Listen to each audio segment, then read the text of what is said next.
Hey everybody. I still have to explain this COVID thing to everybody because people just don't get it.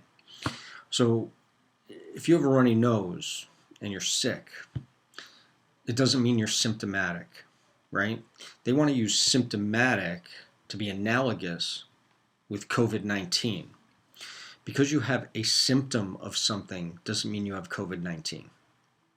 So unless you have a high fever over 101, unless you have loss of taste, loss of smell, unless you have deep respiratory symptoms, there's such a thing as the common cold. You might just have that. So symptomatic is not analogous with COVID. You can be sick, not have COVID. Positive. What does positive mean? Positive does not mean you have COVID. Positive means you took a test and they said you were positive. Because the test was positive, it does not mean you have COVID. It means you had some type of viral tissue in your system. Could have been from the flu, could have been from the common cold, could have been from anything. Could be dead. So if you test positive, you have respiratory symptoms, you have loss of taste, you have loss of smell, and you have a high fever, and your cycle threshold on the brain biopsy test, up the nose there, was less than 20, then you may have COVID. I'll buy that.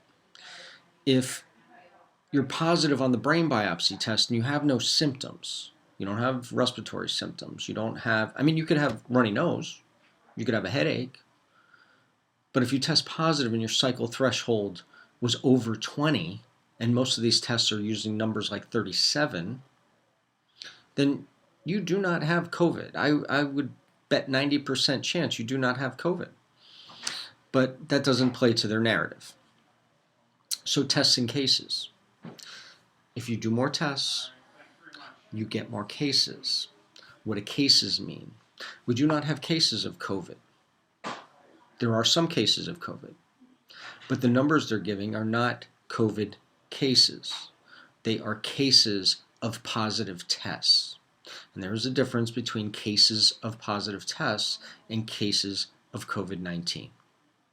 The numbers they are giving you are not COVID cases.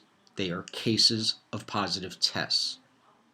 Because the cases are based on a flawed test that has a 90% false positive rate, as I've already explained. Just saying.